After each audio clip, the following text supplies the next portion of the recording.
Structure of the atom.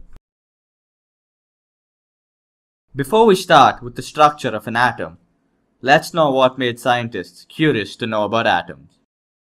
Simple experiments like a comb attracting pieces of paper after combing dry hair, or a glass rod attracting inflated balloons after rubbing the glass rod with silk cloth, indicated that objects get electrically charged on rubbing two objects together.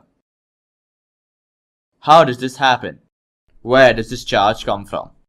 These questions can be answered by knowing that an atom is divisible and contains charged particles.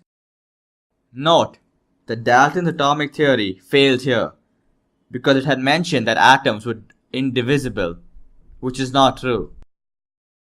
In 1900s, experiments led to the discovery that an atom has subatomic particles, that is, electrons and protons. We will later see that we have neutrons as subatomic particles as well.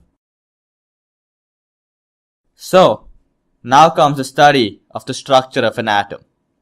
It was necessary to know the structure of an atom to understand the charging and discharging phenomena.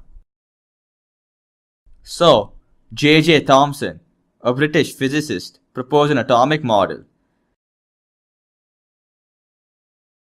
This was also known as the plum pudding model.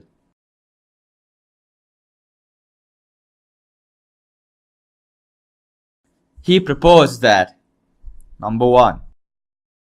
An atom consists of positively charged spheres and the electrons are embedded in it. Number 2. The negative and positive charges are equal in magnitude. So, the atom as a whole is electrically neutral.